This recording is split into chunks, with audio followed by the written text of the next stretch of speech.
Hey, and welcome to Eat Out at Home, the podcast. This is the place for those who love cooking and creating connections through food. I'm your host, Chef Evelyn, and on this podcast, I share with you my favorite tips and tricks for enjoying life one bite at a time. If you're ready for today's episode, sit back, relax, grab a snack, and let's dive in. Hey, and welcome back to another episode of Eat Out at Home, the podcast.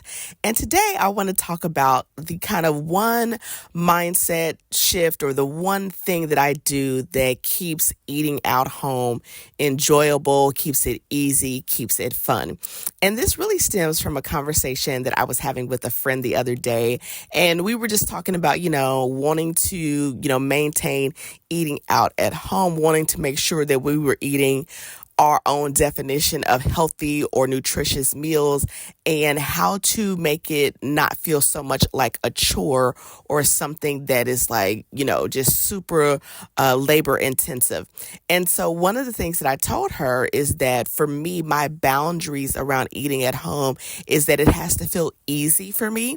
And it has to be enjoyable and preferably efficient. Now, I am someone that from time to time, I don't mind getting in the kitchen, being in there for a really long time and just, dilly-dallying around and doing all the different things. But that's because I'm a chef. But if you're someone who's not a chef and you don't necessarily love cooking, you don't hate it, but you don't love it, you definitely want the experience of cooking at home to be easy and enjoyable.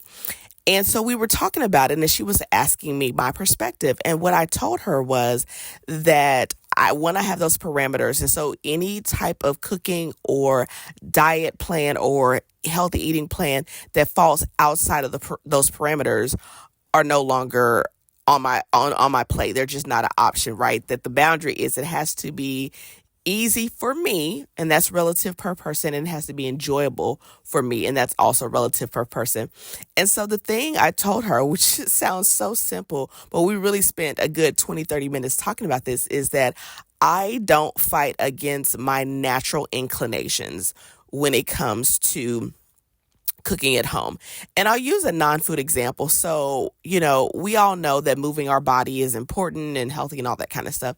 And I remember several years ago when I came to the conclusion that there were just certain types of movement that I did not enjoy. And so I really got clear on, what types of movement do I enjoy that I will do no matter what? And it was dance, boxing, strength training, and stretching. Those I enjoy. And it's funny because I live right on top of a very long walking trail for my area. Literally, like you can look at my living room and there's the walking trail. And I was telling her, I said, walking is so simple. It's easily accessible for me. I live in Texas. The weather is nice most of the year, except for when it's scorching hot or freezing cold.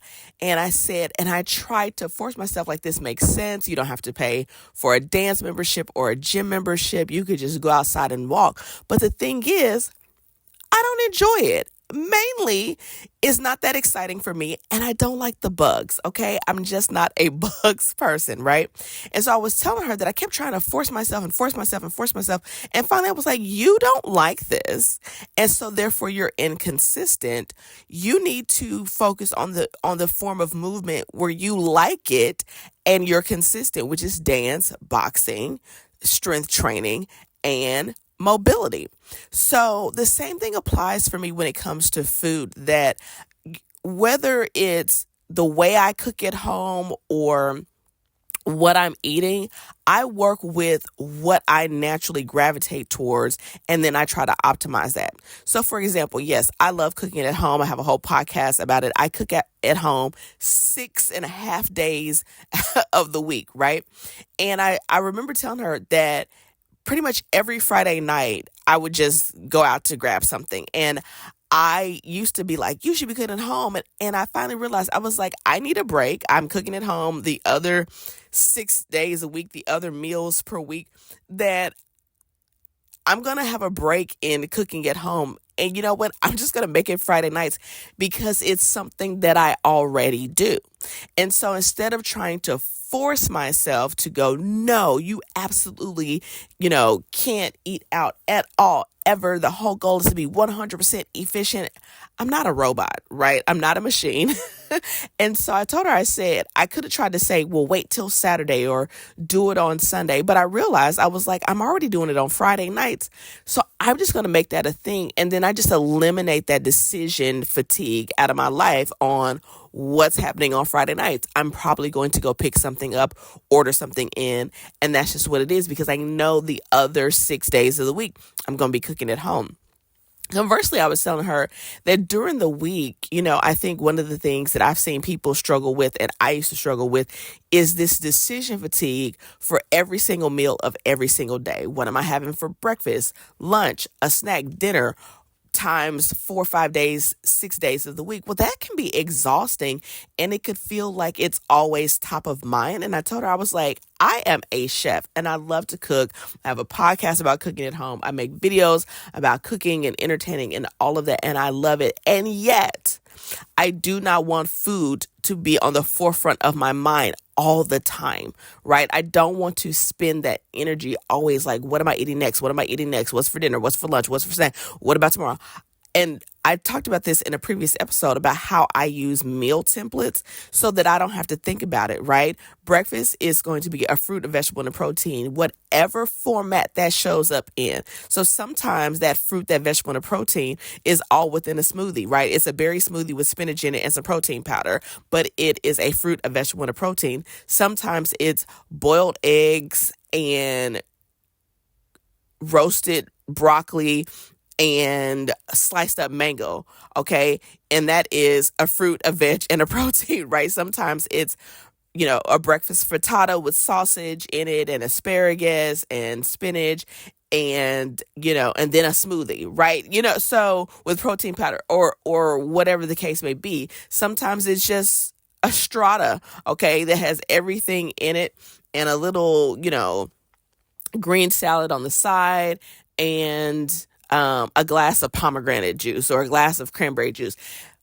I don't have to think about it because I have this template, right? And the same thing goes for me for lunch. Same thing goes for me for a snack. Same thing happens for me for dinner. I have these templates.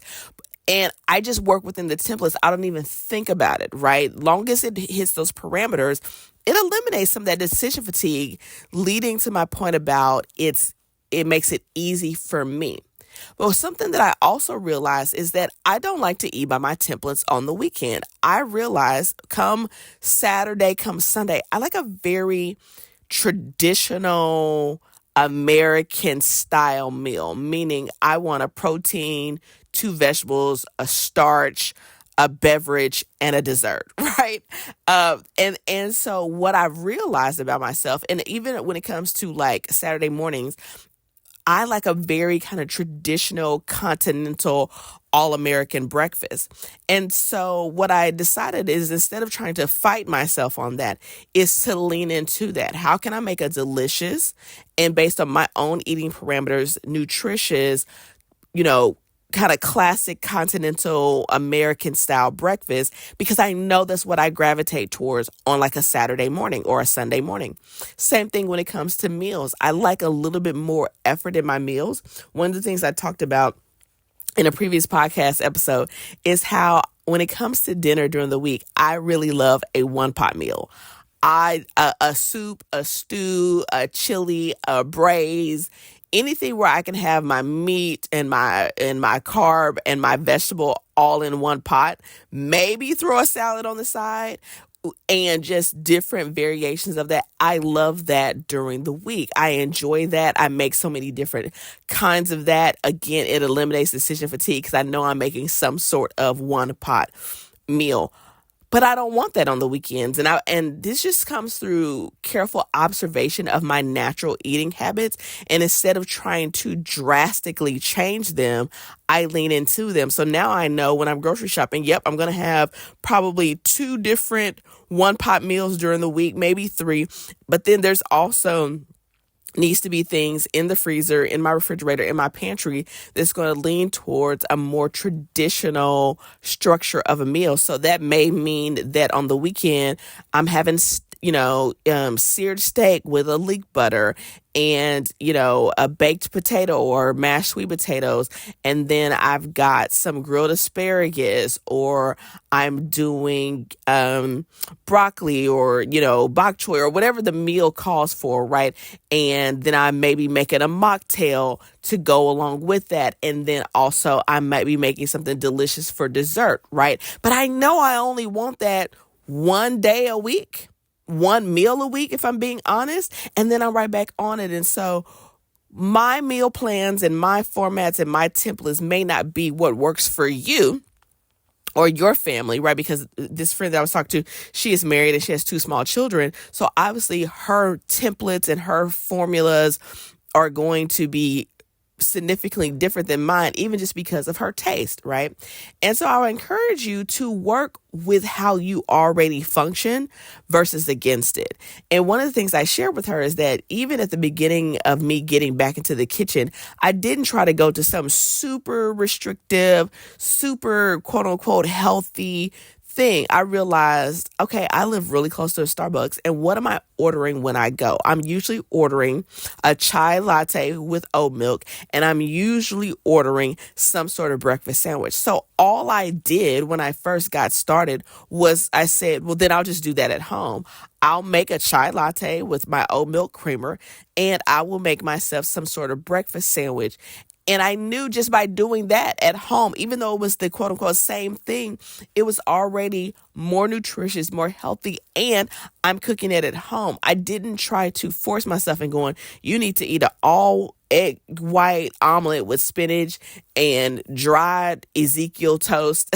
And there's nothing wrong with Ezekiel toast or egg white omelet. I enjoy both on occasion, right? More so the Ezekiel toast than an all egg white omelet, if I'm being honest. But I didn't try to jump over into that.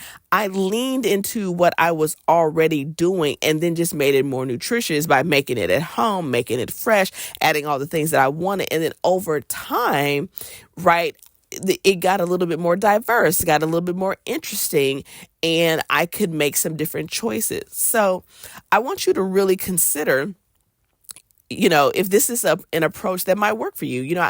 I don't like to necessarily be prescriptive on this podcast. I more so like to share the things that I've learned as someone who used to love to cook and then went, 7 years without cooking and, was on the verge of something called orthorexia, which is like a hyperfixation with healthy foods that came after my cancer diagnosis, and to someone who's fallen back in love with food again and cooking at home again more consistently and what's working for me. And so one of the things I was able to show my friend as we were talking is I told her, I was like, because I have visited her and her family. I was like, you already have a formula or a template, if you will, for your children for breakfast. Take that same approach and apply it to you and your husband. Apply it to lunch. Apply it to dinner. We were even talking about like eating times. I naturally am somebody who is hungry pretty early in the day. And we talked about, for us, we tried intermittent fasting. That didn't really work for us in the framework that people presented it. But here's the thing. My last meal is at 6:00, but I'm usually not eating again till 9:00 in the morning. Well, that's 13 hours, right? So that is a form of intermittent fasting, right? It may not be 14 hours. It may not be 16 hours. And I'm not necessarily intentionally trying to do that. I'm leaning into, I was normally getting hungry around 6:00 for dinner. So I just made 6:00 my dinner time. I normally know that I need a snack around 3 p.m. And so instead of trying to fight that and go from 12 to 6 with nothing, I just know that I need a snack around 3 p.m. I usually eat lunch around 12 o'clock, and I usually eat breakfast around 8:30, 9 a.m. Those were the times where I was naturally getting hungry. So instead of trying to force myself into something different, I just leaned into what I was already doing and then just made that a standard. And now I have eliminated decision fatigue, making it easier and more enjoyable to cook at home consistently. So let me know in the comments if you're listening to this on YouTube, and I believe you can almost comment anywhere that you are streaming this podcast. Let me know what are some things that you do to minimize decision fatigue in cooking at home, to make things easier for yourself, to make them more enjoyable. What questions do you have? What would you like to hear in a future podcast episode? I'm so excited to be gearing up for spring and summer and all of the things. And we're definitely going to be turning a corner in the podcast for spring and summer. We're going to get into talking about some entertaining and, adding some gourmet into your everyday. So I'm excited about all of that. Let me know your suggestions, and make sure you head over to iTunes and Spotify to leave me a review if you're enjoying this. And if you're listening, take a screenshot and tag me on Instagram at Chef Evelyn. I would love to know who you are, where you're listening from, and what you enjoy most about the podcast. And I'll talk to you in next week's episode. Thank you so much for listening. If you're ready to start cooking at home consistently, make sure you join the Eat Out at Home Challenge. Visit chefevelyn.com/challenge for all of the details. If you're curious about what I'm cooking in between episodes, make sure to give me a follow on YouTube, Instagram, TikTok, and Facebook for some delicious behind the scenes. And if you enjoyed this episode, please head on over to Apple Podcasts and Spotify to leave us a review. Remember, eating out at home allows you to cook better, eat healthier, save money, and create community. And most importantly, cooking at home is the ultimate form of self-care. I'll see you in the next episode.